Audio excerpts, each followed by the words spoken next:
Senhoras e senhores, boa noite. Nossa, não preciso nem brincar com o pessoal, normalmente o pessoal está dormindo essa hora. Mas eu agradeço o gentil convite do Cresce, agradeço as boas palavras de introdução, só que tem uma coisa errada. Eu não vou fazer palestra. Gente, quarta-feira, esse trânsito infernal que me fez chegar meia hora atrasado, está acabando o ano, todo mundo pensando no 13º quando tem, no Natal que está chegando, nas coisas para comprar, na fila do shopping, etc., na enchente que deu ontem, não dá para falar, não dá para fazer palestra, ninguém aqui vai prestar atenção. Mas vamos bater um papo. Eu gostaria muito mais que isso fosse visto não como uma palestra, mas como uma conversa, como um bate-papo. Vocês estão conseguindo ver bem aqui? Está tudo bem? Porque aí que está o negócio. Nós vamos falar de uma mudança. As mudanças elas que acontecem na nossa vida e na vida econômica de um país, muitas vezes elas não são perceptíveis num primeiro momento. Por isso, eu vou começar essa conversa conosco, porque, de novo, isso aqui é uma conversa, lembrando de alguma coisa que muitos dos senhores que estão aqui vão lembrar, os velhos tempos do Brasil. Vamos fazer, rapidinho, pessoal, uma viagem no tempo, né? Rápido. Vamos fazer de conta que nós estamos em dezembro de 2008 e não em dezembro de 2009. Não precisamos ir para um passado muito distante. Vamos para um passado recente. Como é que estava a situação no fim do ano passado? Vamos lembrar. O dólar estava chegando a 1,8, não, desculpa, o dólar já tinha passado de 2, os juros estavam subindo, a Bolsa estava a 29 mil pontos, tinham quebrado vários bancos lá fora, havia ameaça de quebra de bancos por aqui também, Banco Central intervindo direto no mercado, o crédito travado. Vocês lembram como é que foi? Era a pior crise desde 29. Vai ter uma violenta depressão. Vai ter uma explosão do desemprego. Vocês lembram disso? Faz um ano. Não é tanto tempo assim. Faz um ano, né? Vai ser um tsunami. Teremos um tsunami financeiro que vai acabar com o mundo, vai acabar o dinheiro, os Estados Unidos vão quebrar, a China vai afundar e o Brasil vai ter que voltar a vender só café e banana, porque nada mais vai sobrar. Aí que está o negócio. No final, embora, companheiras e companheiros, eu tenho certas críticas ao nosso companheiro que está lá em Brasília, eu tenho que reconhecer que ele estava certo. Foi, de fato, uma marolinha. O Brasil está... Opa, calma, Gleilone. Não ensaiamos, não. Juro que não teve combinação. De fato, foi uma marolinha. O país está apontando para um crescimento aí de 5%. E uma coisa que vocês estão vendo muito mais de perto do que eu, o setor imobiliário está bombando. Pode ser que recentemente tenha havido aí uma desaceleração no número de lançamentos de novos prédios, mas vocês estão vendo que os preços subiram bastante. Em média, os preços estão aí 20%, 30% acima do que estavam, sei lá, um ano atrás, o que, para mercado imobiliário, é uma alta bastante significativa. Está havendo uma boa disputa, não é uma coisa uniforme, vocês sabem melhor do que eu que cada imóvel é único, individual e incomparável com o outro, mas vocês estão vendo que em alguns bairros há uma boa demanda por lançamentos, ou então, pelo menos, quem está tendo problema de inadimplência está conseguindo passar para frente o imóvel com problemas, com uma relativa segurança. Você tem aí a Caixa Econômica Federal e Banco do Brasil atuando pesado para conceder crédito imobiliário, e aí nós estamos vendo que o setor não está comparável ao que estava, por exemplo, em 2007, mas está incomparavelmente melhor do que estava em 2008. Ok, pessoal? Todo mundo concordando? Beleza. O que mudou no Brasil? Vamos lá. Agora vamos fazer uma viagem no tempo um pouquinho mais distante, né? É muito engraçado, porque eu fui fazer trabalho como jornalista já há 20 anos. No ano passado, fui fazer um especial para a revista Veja, falando de investimentos em ações, né? E foi muito engraçado, porque eu tenho 42 anos e me colocaram num canto lá na redação, cercado de jornalistas, e a jornalista mais velha tinha 26 anos. Aí eu comecei a contar a história de que, olha, quando eu comecei a trabalhar, celular era uma coisa que era do tamanho de um tijolo, funcionava mais ou menos como um telefone, um orelhão no meio da enchente e custava $3.000. Linha telefônica custava R$5.000 e você tinha que declarar no imposto de renda. Eu falei, o que você lembra da inflação para uma garota de 26 anos? Ah, não, eu lembro que não podia planejar. Eu falei, não. Isso aí você não lembra, porque criança de 10 anos não planeja. E a inflação acabou quando você tinha 10 anos. O que você lembra? Ah, eu lembro que eu gostava de ir no supermercado uma vez por mês, porque eu e meu irmão apostávamos corrida de carrinho. Porque a minha mãe ia com a gente uma vez por mês, a gente enchia os carrinhos.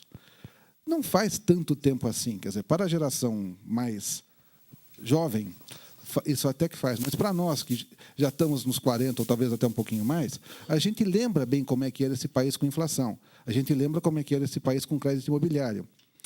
Quem acompanhou, pessoal, o governo Sarney, sabe o que é o negócio. Olha, nós tivemos... Eu lembro que 84,32% em 84,32% em fevereiro de 1990, exatamente. E não é só isso. O problema não é essa taxa de inflação absurda. O problema é que, muito bem, qual é a moeda? Qual é a taxa de juros que vale? Nós estamos falando de qual juro? Do juro do overnight, do juro do open, do juro que o banco cobra ou aquele outro? Que dólar que vale? É o turismo, é o comercial ou aquele um que todo mundo sabe o preço, mas ninguém sabe qual que é? Como é que a gente fecha o negócio? Tá bom, se você pegar uma escritura de imóvel, que é uma coisa com que vocês lidam todo dia, qual a diferença entre o valor venal e qual a diferença entre o valor que está lançado? Vai lançar por quanto? Não, mas esse valor vale quanto tempo? É hoje ou amanhã já mudou? Vocês lembram como era fechar negócios, como era difícil fechar negócios num ambiente como esse? Vocês não lembram? Vamos lá. O que mudou na macroeconomia, pessoal? Hoje nós temos um Banco Central que tem as famosas metas de inflação. Está dando microfonia aqui, peraí. Tem as famosas metas de inflação. Pode parecer linguagem de economista, mas isso daí quer dizer o seguinte, é uma coisa muito simples. Nós conseguimos mais ou menos prever, com um razoável grau de confiança, qual vai ser a inflação deste ano e do ano que vem. Ou, pelo menos, qual vai ser a política para a gente calibrar essa inflação neste ano e no ano que vem. O que permite que empresas, construtoras, empresas de comércio, façam conta e digam, vale a pena a gente lançar essa obra e colocá-la para vender, ou então não vale. Câmbio flutuante. Pode parecer quer dizer, quem é exportador, quem tem amigo exportador, ou quem já tentou fazer um negócio com uma empresa exportadora, sabe que você quer ouvir chorinho, não precisa ir no boteco do choro, falar de câmbio em roda de exportador. É um chororô só. Não, porque com esse câmbio não dá, tá, porque com esse câmbio o teu país não está competitivo. Ok, eles têm uma certa razão em reclamar. Mas é graças a isso aqui, graças ao famoso câmbio flutuante, que nós temos uma certa previsibilidade e nós temos uma inflação mais ou menos sob controle. Quer ver mais uma mudança importante, pessoal? Equilíbrio fiscal. Tudo bem, recentemente o governo andou aí querendo ganhar a eleição, o governo andou extrapolando, mas o fato é que nós pensarmos no que foi o governo Sarney, ou no que foi o primeiro governo Fernando Henrique, nós vamos ter um setor público que tinha um orçamento, quando tinha orçamento, era cronicamente descontrolado. Agora nós sabemos que mais ou menos tem um superávit primário, que pode variar, pode ser menor do que nós gostaríamos, pode ser maior do que o economista estava pensando. Aí não é 2,5, é 1, não é 1, é 0,8, não é 0,8, é 1,1. Mas vocês concordam comigo que é muito melhor você discutir entre se é 1 ou 2% do PIB do que é se tem ou não tem? Reduz bastante a sua incerteza e a sua indefinição? O que mais? E, finalmente, hoje, quem aqui lembra do... Opa, está todo mundo bem? Quem aqui lembra do confisco do seu Fernando Collor? Opa! Né? A melhor piada que eu lembro da época é a seguinte, né? Depois do confisco... Oi. Não, mas esse foi até que suave. Depois do Collor foi suave. A melhor piada é a seguinte: olha, eu passei a dormir como um bebê depois desse plano. Eu acordo, choro, durmo mais um pouco, acordo de novo, choro mais um pouquinho. Aquela coisa. Foi a melhor piada. Parênteses. O último susto que aconteceu parecido com esse já tem 10 anos. Aconteceu comigo. Essa é uma história boa de contar. Eu era editor de finanças do Estadão, toco o telefone, eu atendo. Quem está falando aqui é Cláudio Gradiloni, sou editor de finanças do Jornal Estado, pois não? Ah, era com o senhor mesmo que eu queria falar. Eu falei, opa, essa conversa não está começando bem. Não é, deve ser cobrador. Não, não era. É o seguinte, veja, minha senhora não conseguiu dormir à noite. Eu pensei, bom, e eu com isso? Porque o senhor veja bem, eu tenho 87 anos. Minha senhora tem 82 anos. Nós moramos numa casa aqui na Avenida República do Líbano. Eu fico pensando, ele devia morar naquela casa desde antes que o Jânio fez o Ibirapuera. Minha senhora foi à igreja ontem, era uma sexta-feira, 15h, dia 29 de março. Lembro a hora e o dia. Minha senhora foi na igreja ontem e falaram que vai ter um confisco que nem o do Collor. O senhor acha que eu devo ir até o banco, tirar todo o meu dinheiro e trazer para casa?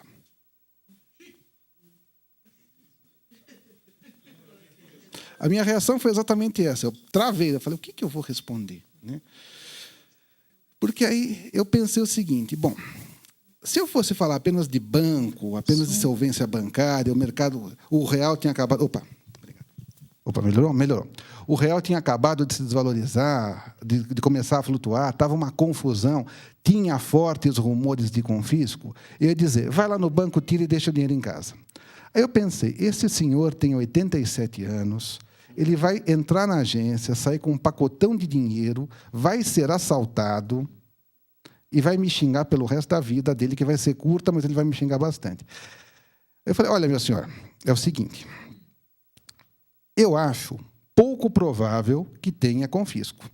Eu acho, não vejo, o governo mudou bastante, há um outro ordenamento jurídico, tem procedimentos na Constituição, é um governo eleito que tem mais legitimidade, o país está diferente. Tá?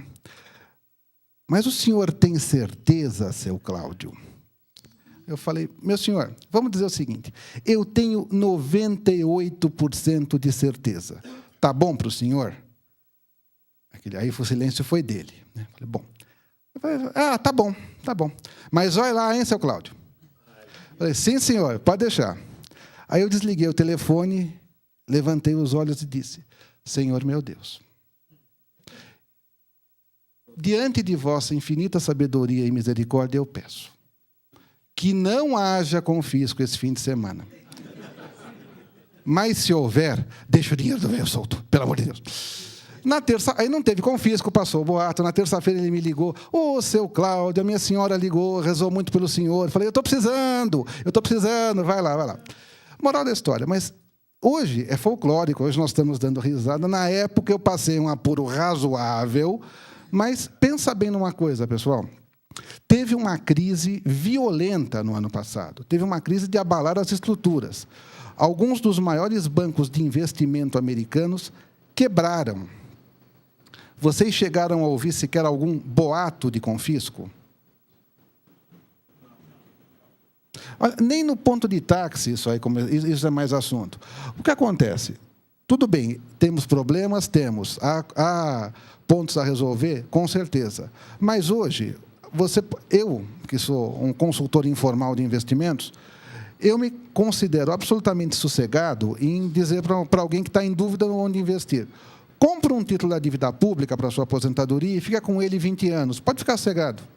Você está correndo um risco aí de mercado, pode ser que você invista em alguma coisa que renda um juro um pouco menor do que você teria em outra alternativa, mas você não vai estar correndo risco de calote. O governo dificilmente, é praticamente impossível, ninguém pensa que o governo dê um calote num título público. Né? Mudança... Opa, ainda vamos entender com isso, hein?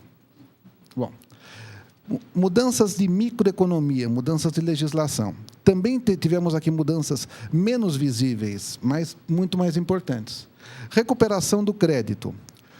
O fato das Casas Bahia terem sido vendidas para o Pão de Açúcar há uma semana, há pouco mais de uma semana, surpreendeu, não se esperava isso.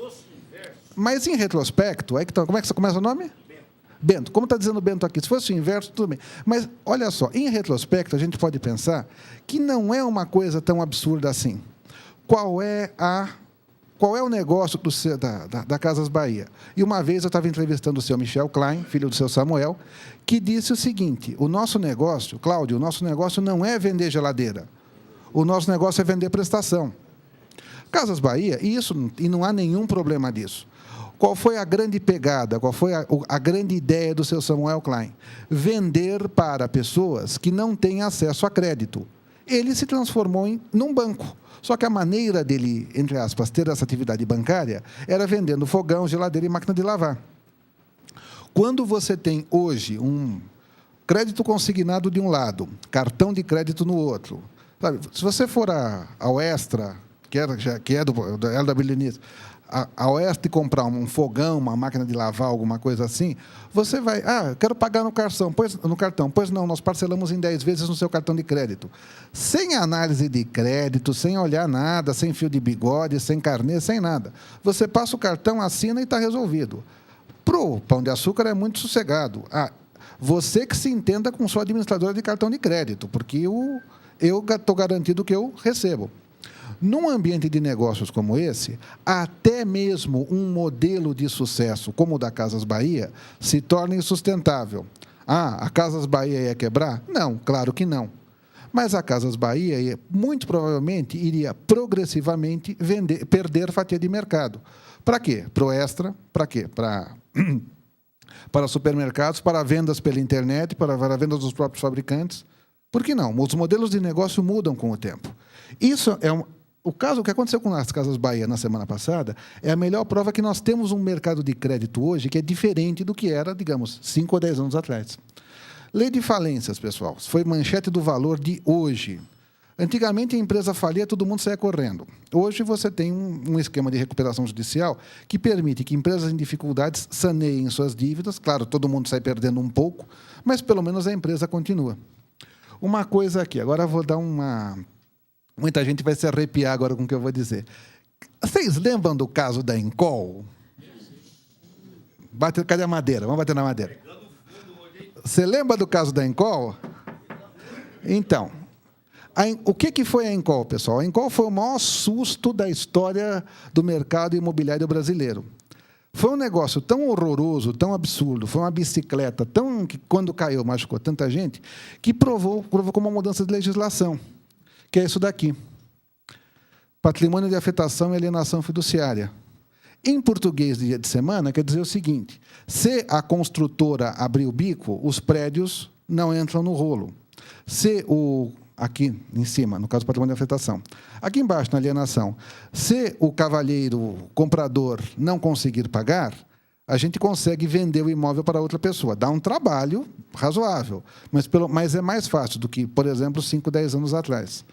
Por isso que tem crédito bancário, por isso que você tem crédito imobiliário crescendo a taxas de 2 dígitos, uma coisa que nunca aconteceu no Brasil recente. Então, tudo isso, toda essa rápida introdução, não tão rápida talvez, toda essa introdução para mostrar o seguinte, que o Brasil agora é um país estável, ou é um país que está caminhando para a estabilidade. E isso muda muita coisa na nossa vida. Por quê? Vamos fazer uma comparação dos chamados países emergentes com países estáveis. Está tudo bem até aqui, pessoal? Agora, país emergente e país estável, né? Está meio complicado, né? Isso é linguagem de banqueiro, não estou entendendo. Vamos simplificar. Criança e adulto.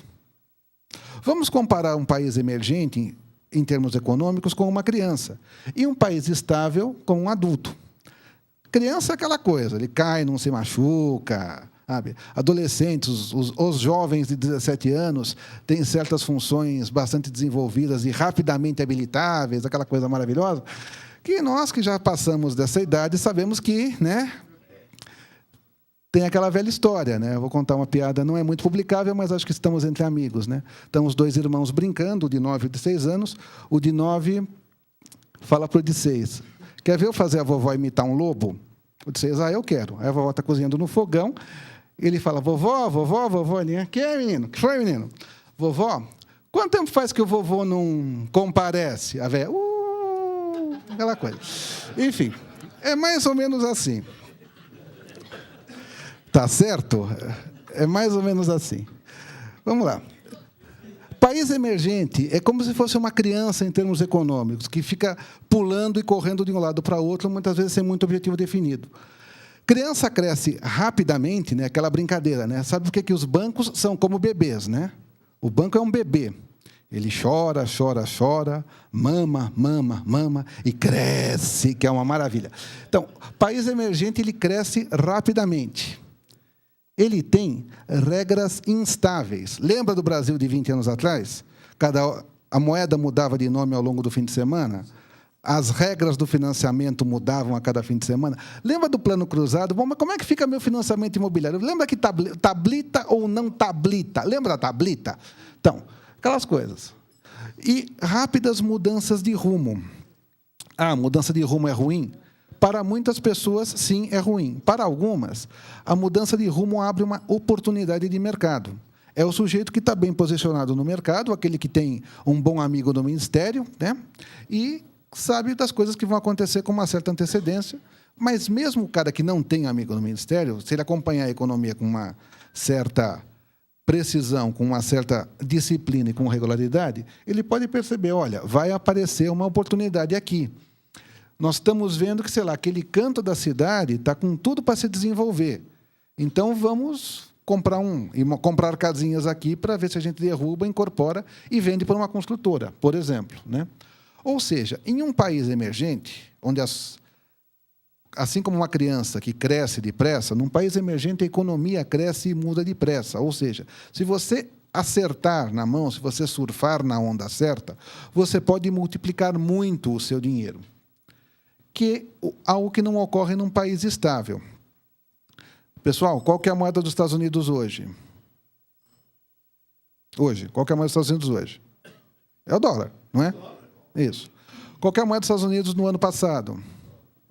Qual que era na Segunda Guerra Mundial? E na Primeira Guerra Mundial? Vocês entenderam, né? Aí que está. Qual é a época dela que valeu e derrubou o dólar? Aliás, está mais fácil que o dólar. Não é o tempo. Isso é antes, não, mas isso eu estudei um pouquinho. Isso aí foi antes da Segunda Guerra Mundial, que a Inglaterra estava muito endividada por causa da guerra e teve que desvalorizar a libra para conseguir pagar suas dívidas. Ou seja, nada muda, viu? Como é o seu nome? Avediz. Nada muda, sua Avediz. Aquela tal história. Se você pegar a história econômica dos países europeus de há 300 anos, tudo que o Sarney fez, eles fizeram, viu? Sabe, não tem tanta pureza assim. Mas você pode ver o seguinte, um país estável, e aí nós temos Estados Unidos, países da Europa, Japão, eles têm um crescimento econômico que tende a ser muito mais lento. Claro, porque é uma base muito maior. É aquela velha história. O que é mais fácil de manobrar, uma bicicleta ou um ônibus? Uma economia como a americana é um ônibus, é gigantesco, tem um PIB de 10, 15 trilhões de dólares. Você fazer isso crescer 1% é um caminhão de dinheiro, mas para você conseguir fazer isso crescer 1% dá trabalho. Você não consegue fazer essa economia dobrar. Se você pegar a economia de Angola, em 2007, que o petróleo subiu, Angola cresceu 20% em um ano. Foi o país que mais cresceu no mundo. Mas qual é a base? Você multiplicar uma base pequena é muito mais fácil. As regras são muito mais estáveis. E, portanto, você não tem mudanças bruscas de rumo da condição da política econômica, da taxa de juros, da taxa de câmbio, da legislação. As coisas mudam muito mais devagar. Nos Estados Unidos até que se muda um pouco mais rápido, mas em país europeu a mudança é uma coisa tremendamente lenta. No Japão, então, é absurdo. No Japão você demora décadas para mudar uma regra legal. E quando muda, é um Deus nos acuda, porque as pessoas não estão habituadas à mudança. Então, você tem menos oportunidade de investimento, né? Vamos dar um exemplo. Olha só, isso aqui é no Brasil. Vocês lembram disso? Isso aqui foi quando o dólar desvalorizou. Em 99, o juro estava 49,75% ao ano. Ou seja, se você aplicasse num título público sem risco, o seu dinheiro dobrava em 2 anos. Hoje, segundo o Copom, que confirmou a história hoje, o juro está em 8,75% ao ano. Ou seja, o seu dinheiro demora 9 anos, esqueci um parênteses aí, 9 anos para dobrar. Vocês perceberam que isso tem uma mudança qualitativa e quantitativa muito grande. Não é só você dizer, tá, mas o juro caiu. Não é que o juro caiu. Se o juro está bem mais baixo, se o juro está chegando, sei lá, a menos de 9% ao ano, e deve permanecer mais ou menos nesse patamar a longo prazo, só um segundo.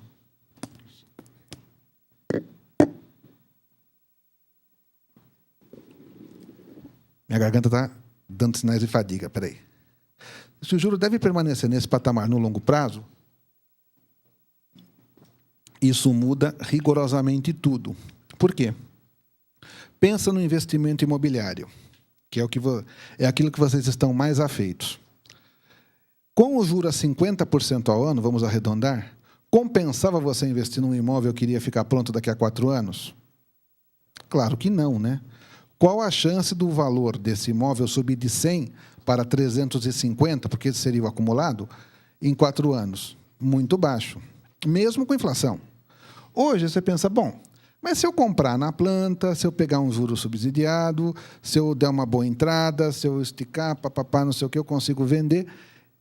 Existe a possibilidade maior do que no ano passado de você, por exemplo, comprar um investidor, pessoal, não o sujeito que está procurando o primeiro imóvel, alguém comprar um imóvel na planta e revender esse imóvel pronto. Se o juro cair para, digamos, 5% ao ano ou 6% ao ano, a possibilidade que isso ocorra vai aumentar exponencialmente. Não precisa muito, pessoal, só um segundo. Só não precisa muito, pessoal. Olha só o que aconteceu quando o juro caiu de 10% em 2007 para 8% agora, com a injeção do crédito. O que aconteceu com o preço dos imóveis e o que aconteceu com a demanda para os imóveis. Vocês lembram bem, em 2007, todo mundo viu as construtoras que abriram capital na Bolsa e captaram, se eu não me engano, alguma coisa como 30 bilhões de reais em só vendendo ações. Foi isso que Gafisa, Cirela, até mesmo Tenda, Lopes, Abiara, todo esse pessoal captou uma quantia, uns 25, 30 bilhões de reais, que foram colocados diretamente na atividade construtiva. Claro, você teve aí alguns erros, houve alguns erros no meio do caminho. Você teve construtoras que resolveram investir demais em terreno, fazendo um banco de terras e acabou não dando certo. Agora, o mercado corrigiu isso. Pensem na construtora Tenda, pessoal. A construtora Tenda poderia ter sido uma nova Encol. Poderia, por que não? A construtora Tenda tinha um modelo de negócios bastante complicado. A construtora Tenda foi comprada, se não me engano, pela Gafisa. A Company foi comprada por quem? Pela Cirela? Esqueci quem comprou. Brascan, exatamente, obrigado. Então, vocês estão vendo que a Biara, a Agra e teve uma terceira que agora eu também não me lembro, se fundiram numa só. Um empreendedor espanhol comprou. Ou seja, nós temos agora instrumentos de mercado que permitem que que as potenciais novas Encol sejam resolvidas de maneira muito mais sossegada, sem que a pessoa que interessa para vocês, que é o comprador lá na ponta, sequer perceba que mudou o nome da construtora. Isso aí fica tudo bem, mas realmente o acionista... Desculpa, pessoal. Bolsa de valores de mercado é jogo para gente grande. Quem entra nesse negócio sabe que está correndo risco e tem que aceitar esses riscos. E se não souber que está correndo risco, está no lugar errado. Nós vamos falar um pouco mais para frente de cada um dos investimentos, né? Mas aí que está. Com essa... Isso aqui é um número que eu gosto muito de mostrar também. Em 99, o volume diário de negócios na Bolsa de Valores de São Paulo era alguma coisa como 100 milhões de dólares por dia. Quanto que está hoje, pessoal? Quem chuta? Vamos fazer uma enquete aqui. Quem chuta?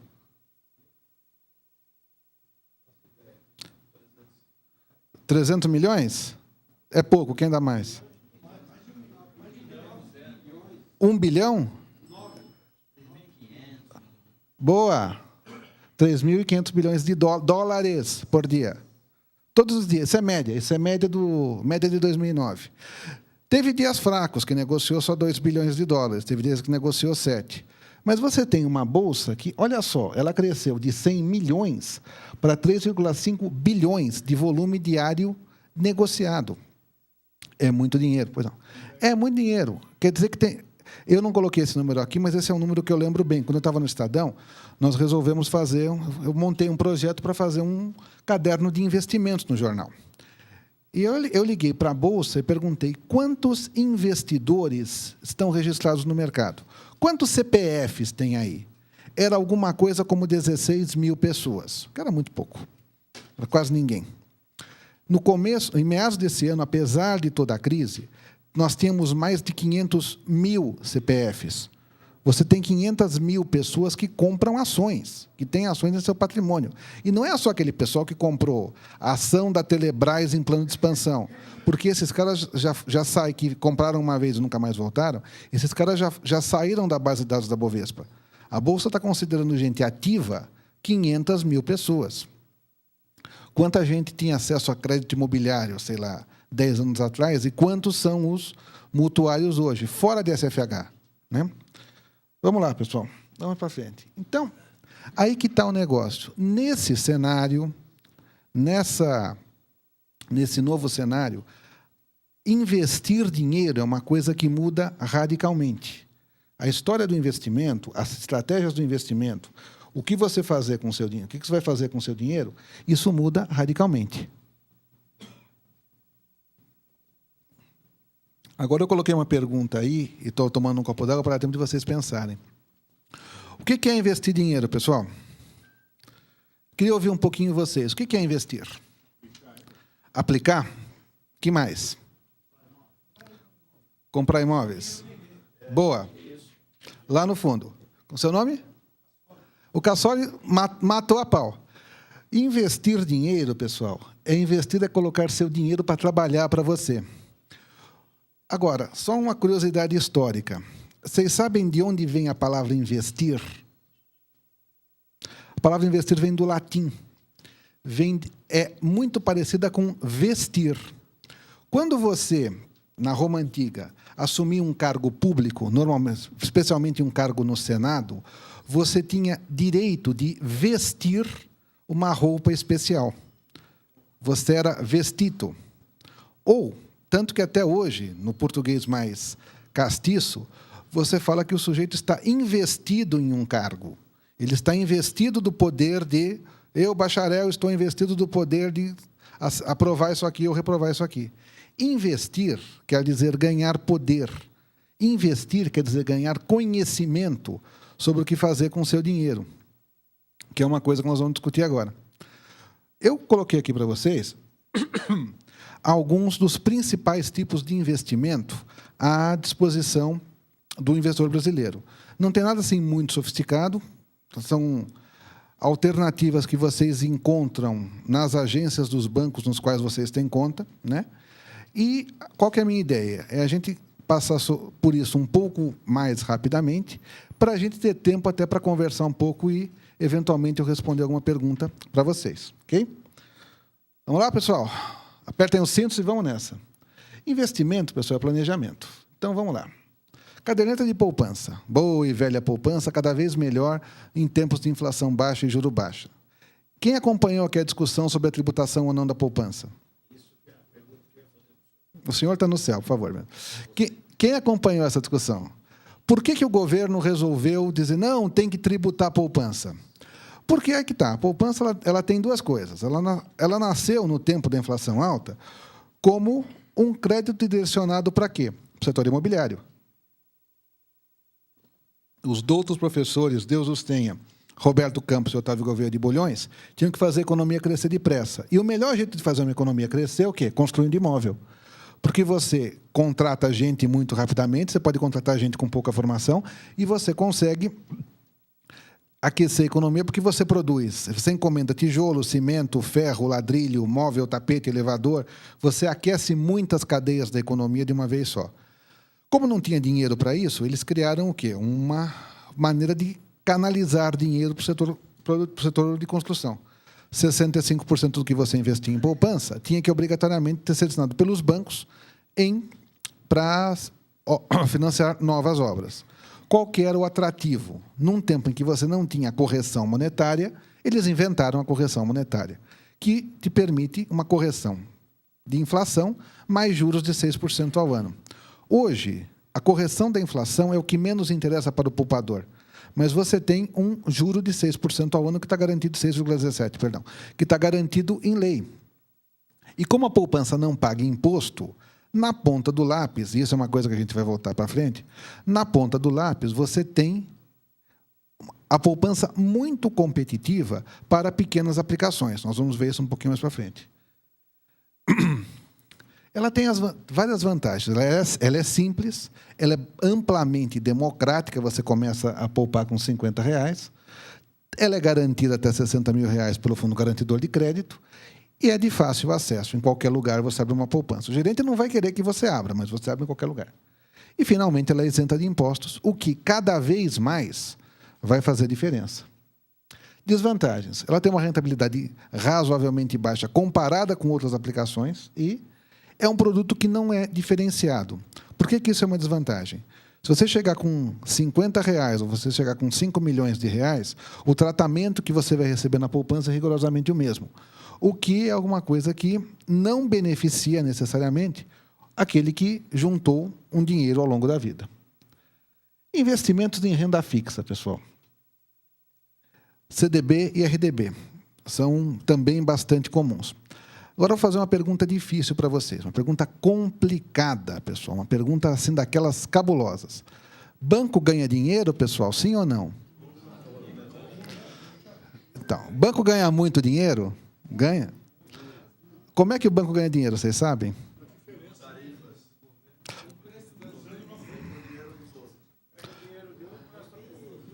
Exatamente. Como é que você chama?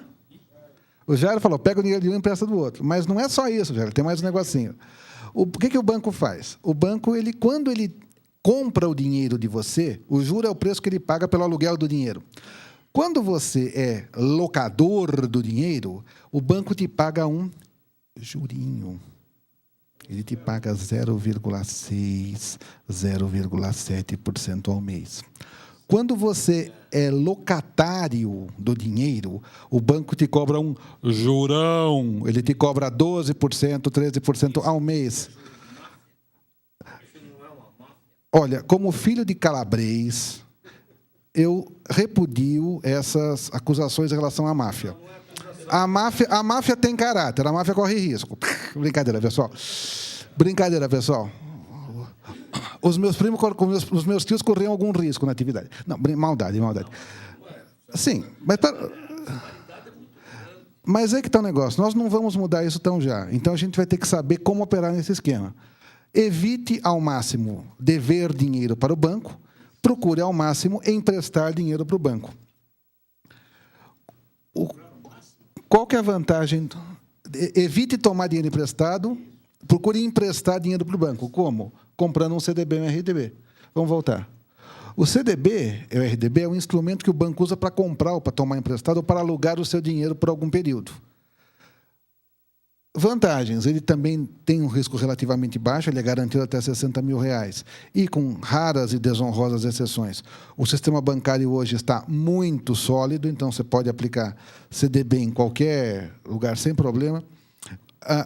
Se você tem dúvida em relação ao CDB e você quer fazer alguma coisa que seja 100% segura, é muito fácil. Pergunta para o porteiro do prédio, para o zelador, para o motorista do táxi. Você conhece o banco XPTO? Ah, não conheço não, senhor. Então não aplica. Fácil. Você conhece o Bradesco? Ah, conhece, senhor. Conhece o Itaú? Conheço. Conhece o Banco do Brasil? Conheço. Conhece o Santander? Conheço. Então, pode aplicar. Basicamente, essa é a regra de decisão mais simples que você tem. Ele tem fácil acesso, o gerente ele vai querer muito o seu dinheiro. Aqui que é a vantagem, pessoal, taxa negociável. Se você chegar com uma quantidade razoável de dinheiro, tipo mais de R$100 mil, você consegue obter uma taxa quase que comparável à taxa do mercado financeiro.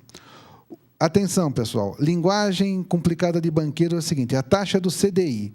CDI, basicamente, para quem quer saber como é que funciona o negócio, CDI é o juro que o Bradesco cobra para emprestar dinheiro para o Itaú e vice-versa. O CDI é a taxa, quer dizer, Certificado de Depósito Interfinanceiro. O I, em vez do CDB de ser bancário, o I é de interfinanceiro. Era interbancário antigamente, mas aí, como entrou seguradora no meio, virou interfinanceiro. Basicamente, são os juros praticados em operações entre grandes entidades do setor financeiro. O Banco do Brasil precisa tomar dinheiro e vai pagar essa taxa. Esse se tornou o juro referencial. É muito parecido com a tal da taxa Selic. Então, está 8,75%, 8,8%, 8,7% ao ano. quanto que os bancos vão negociar isso com você em percentual do CDI. Eu te pago 101 do CDI, te pago 98 do CDI, te pago 97 do CDI. Dica de como é que você faz para calcular. Não precisa fazer conta. É só a seguinte dica. A básica é 100, 100. A melhor regra é 100, 100. Se você tem 100 mil reais ou mais para aplicar, não aceite menos de 100% do CDI, porque o banco vai estar te explorando se ele te pagar mais do que isso.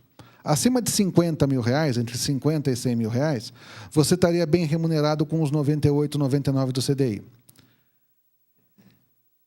Desvantagens do CDB-RDB. Ele penaliza o pequeno investidor. Se você chegar com, sei lá, 5 mil reais, você vai ter 70% do CDI, o que é igual a poupança, só que paga imposto. Tem imposto de renda e, eventualmente, tem IOF, dependendo da aplicação. E, finalmente, que isso é uma coisa muito importante, a renovação não é automática. Nós vamos falar um pouquinho mais sobre isso daqui para frente, quando nós começamos a discutir rapidinho estratégias de tributação. Fundos de investimento é a aplicação mais comum que existe. Tudo bem até aqui, pessoal? Tudo tranquilo? Vamos deixar as dúvidas para o final, tá bom?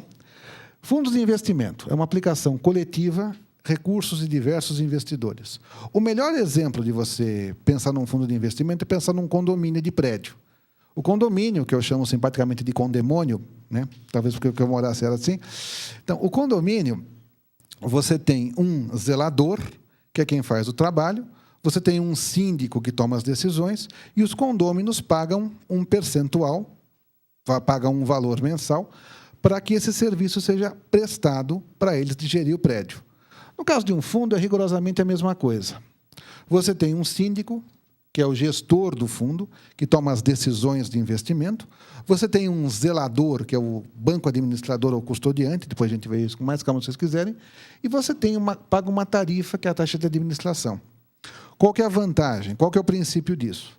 É aquela velha história, comprar no atacado é mais barato, mas não é sempre que você consegue comprar 150 latas de azeite espanhol, porque você vai ter azeite pelos próximos 40 anos e as últimas latas vão estar em más condições. Mas, se você se juntar com 50 pessoas e comprar no atacado, dá 2 latinhas para cada um e o preço é bom. O raciocínio é rigorosamente o mesmo, né? Por isso que os fundos são a aplicação hoje mais comum do mercado financeiro. Você tem fundos DI de renda fixa, você tem fundos de ações, fundos multimercados e os chamados fundos de derivativos, que são fundos agressivos. Nós estamos passando isso aqui rapidinho de propósito, tá, pessoal? Se vocês depois tiverem mais alguma dúvida sobre isso, a gente conversa sobre isso com um pouco mais de calma daqui para frente. Fundo DI renda fixa é o mais comum.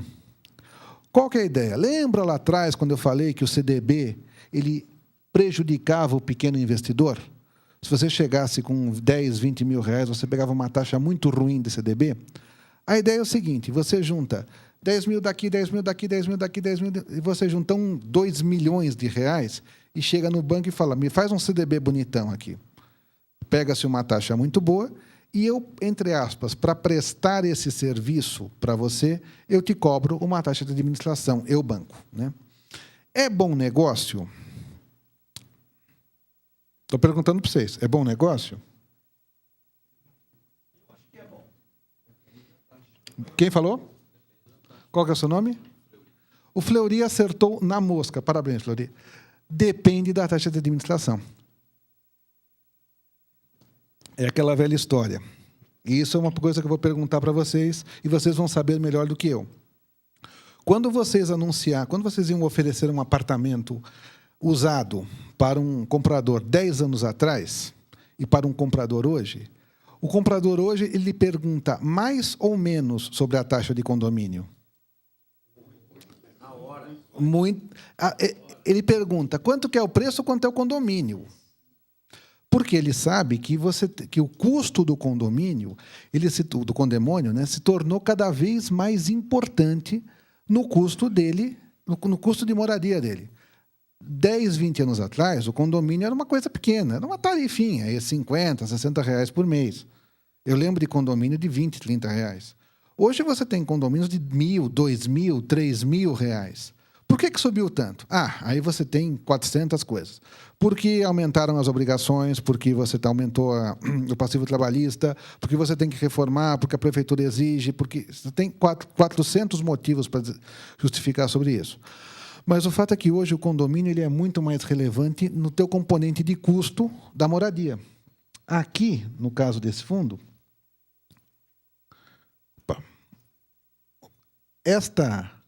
este item está cada vez mais importante. Por quê? Vamos supor que eu cobre 1% ao ano.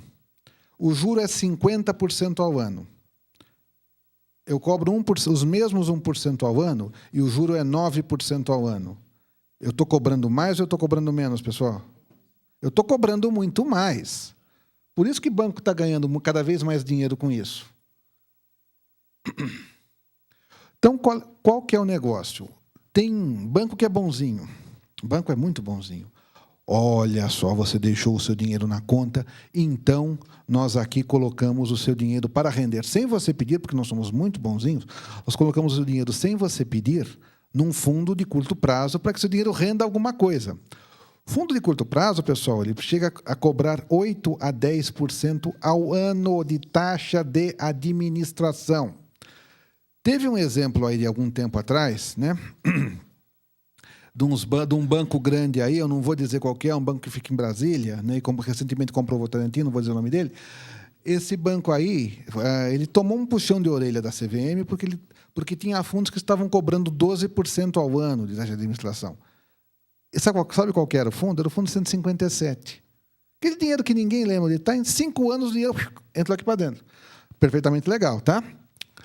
Sem nenhum problema, mas a taxa de administração, nesse caso, é um componente que você tem que olhar com muito cuidado na hora que você está investindo. Fundos e ações, que estão ganhando muita notoriedade. Ação, depois a gente fala com um pouquinho mais de calma para frente. Ação de empresa aberta, negociada em bolsa, é um fundo bastante arriscado, porque oscila, né? Mas aí que está o negócio. É um fundo que pode te garantir uma rentabilidade comparavelmente maior do que a da renda fixa. Quanto rendeu a renda fixa entre novembro de 2008 e novembro de 2009? Alguma coisa como 10%. Quanto rendeu a bolsa? Alguma coisa como 80%. Legal, né? Não, peraí, calma, vamos com calma. Como dizia um diretor da CVM com quem eu conversava quando eu trabalhava na Gazeta Mercantil muito tempo atrás. Todo mundo conhece a história do sujeito que entrou com R$100 e saiu milionário. Mas o cara que entrou milionário e saiu com R$100, esse não conta a história para ninguém. E isso acontece na Bolsa. Não é tão mais comum assim. Mas quem investiu, por exemplo, em ação da Agrenco, lembra da Agrenco? Quem investiu em ação da Parmalat, quem investiu em ações da Tenda, eventualmente teve surpresas desagradáveis no meio do caminho. Dá para ganhar dinheiro em Bolsa, mais do que na renda fixa? Dá, sim, senhor. É bom negócio? É, sim, senhor. É para qualquer um? Não, senhor. É para quem tem perfil de risco, depois a gente fala um pouco de perfil de risco mais para frente, é para quem tem perfil de risco adequado e para quem não se sente desconfortável em ver seu dinheiro encolhendo e aumentando de um dia para o outro. Tem que saber pensar literalmente no longo prazo. Fundos multimercados é uma coisa que está crescendo também e que pode vir a ser uma boa alternativa para aquele que quer um pouquinho mais do que a renda fixa mas não está a fim de correr o risco da ação. Pela regulamentação da CVM, esses fundos são aqueles que têm que ter, no máximo, 49% em renda variável. Tá? Esse sujeito investe tanto em título de renda fixa como um CDB, um título público. Ele pode investir numa ação, Petrobras, Vale, Gerdau, Tenda. Pode investir em dólar, em euro. Pode investir em café, em soja, em ouro, em qualquer outra coisa. Qual que é a ideia desse sujeito? É um cara que, o gestor desse fundo, ele vai achar o seguinte, bom, os juros estão caindo, mas a bolsa está subindo, então eu vou vender juro e comprar ação. Agora mudou. Agora a bolsa vai começar a cair, a inflação está alta, o juro vai começar a subir. Então eu vou fazer uma estratégia ao contrário. Eu vou vender as ações que eu comprei e vou comprar juro. E assim eu vou, se possível, rendendo mais do que o mercado. Eles são um meio termo entre os fundos de ações e os de renda fixa. Qual que é a desvantagem nesse caso? Eles são fundos razoavelmente arriscados e tendem a ser fundos razoavelmente mais caros.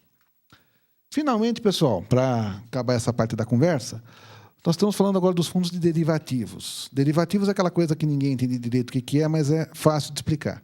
Derivativo é um contrato entre duas partes que se comprometem a comprar ou vender alguma coisa por um preço. E eles negociam, não esse ativo, mas o contrato. Eu negocio o direito de comprar um apartamento. Eu dou o sinal para comprar um apartamento e negocio esse sinal. Eu tenho o sinal para comprar um apartamento. Eu comprei o apartamento, eu dei o sinal aqui de R$10.000 para comprar um apartamento de 500 mil.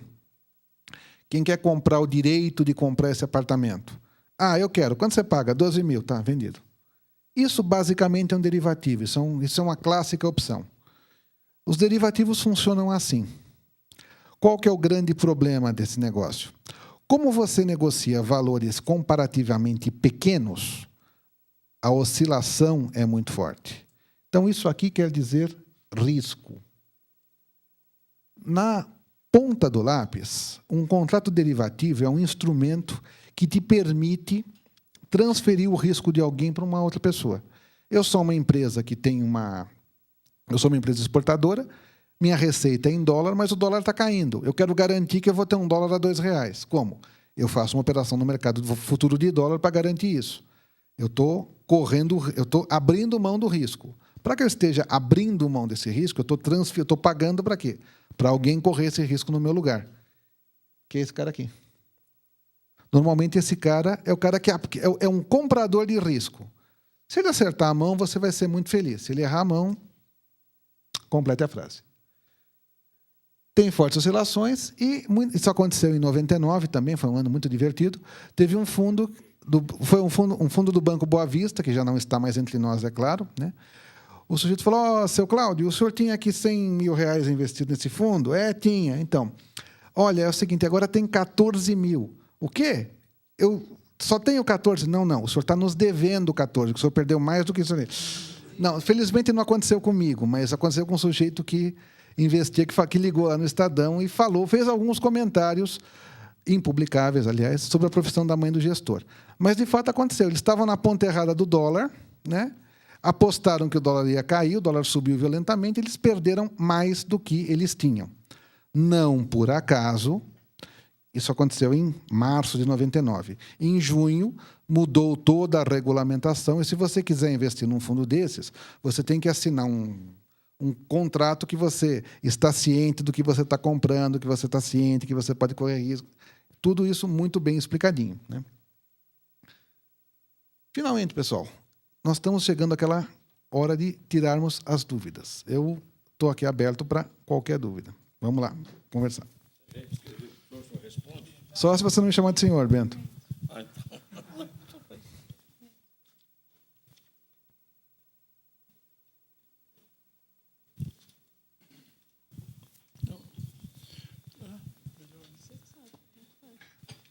Então, vamos dar uma pausa só para a gente fazer a entrega do diploma. Eu vou chamar o nosso conselheiro Bento para fazer a entrega e depois a gente continua normal com as perguntas. Não vamos embora, hein?